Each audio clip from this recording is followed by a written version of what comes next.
Jesus said the gates of hell shall never prevail against His church. He said it's going to be presented to Him on that day, sanctified, washed by the Word.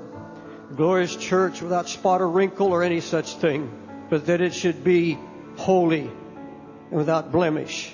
That's what He said. But Paul the Apostle comes along, even though we have this promise that in the end of time, when Jesus comes, it's going to be a glorious church that He takes. It's going to be a prevailing, overcoming church. We stand on that promise. But in the meantime, the enemy is going to come and try to destroy that church. And Paul the Apostle and the other apostles tried to warn the church of what was coming. The Apostle Paul said, for the time is coming when they will not endure sound doctrine, but after their own lust will heap to themselves teachers having itching ears. They shall turn away many of their ears from the truth. Preach the word.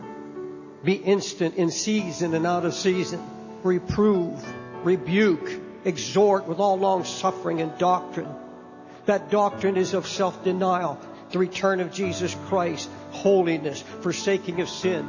That which you do not hear in the church of the itching ears.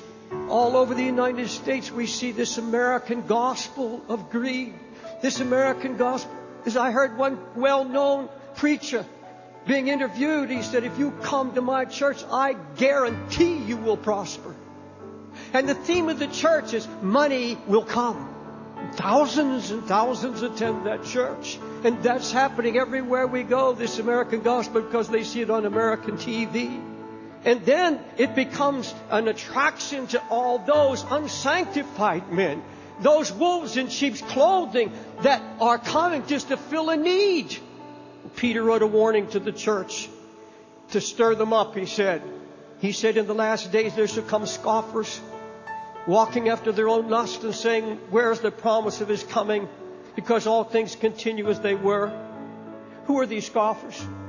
These are those who turned aside with itching ears to another gospel. And so they scoff at that message because it's a message of condemnation and guilt against greed and against lust. But let me tell you where the young people are not scoffing and laughing, but confused.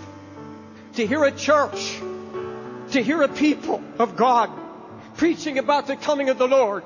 And I tell you, these young people say, if Jesus is coming like they're saying, why are they living like He's never coming? Why are they living like we're living? Why aren't they going further and further away from the world? Why are they not separating themselves and getting ready for this coming that they preach about?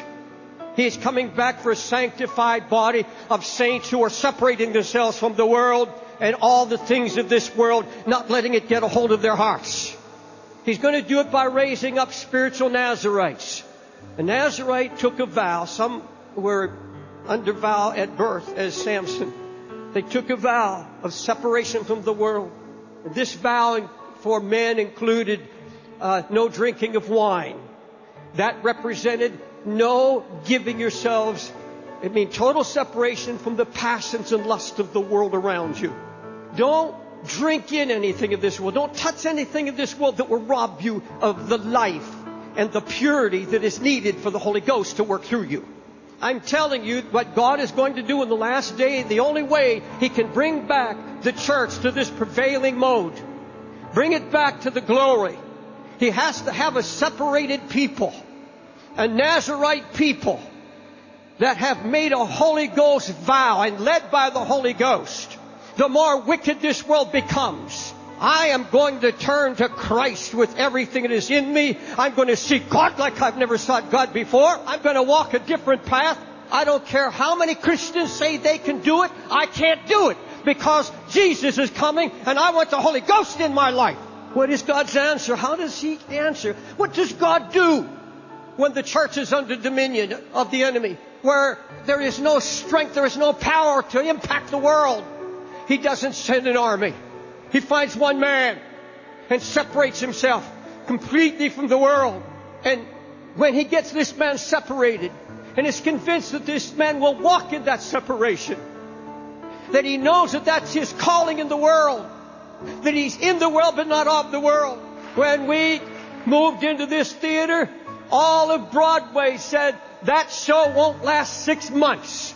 They were angry.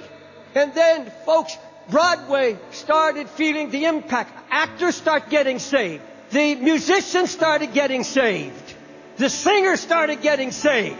And they cursed us. They tried to buy this theater back.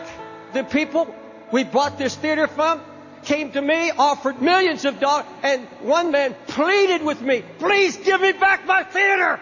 I said no, standing room only for Jesus on Broadway. Folks, it wasn't a program, it wasn't a book. It was because the Holy Ghost was in the pulpit and the Holy Ghost is burning in the people. And folks, in this time of shaking, God is going to have a people. There's one thing He wants in this last day when everything is stirring. He wants men and women so separated with clean eyes, pure hearts, and clean hands that are turning away. If there's been any flirtation in these things, backing away, asking the Holy Ghost for power and backing away, saying, oh Jesus, I want the Holy Ghost to come upon me on my job. I want the Holy Ghost to come upon me on the subway. And when I'm in church, I want the Holy Ghost to come upon me. And He said, that's when the mighty works begin to happen. That's when your family gets saved. That's when God begins to meet needs. When the Holy Ghost is free to move in our vessels.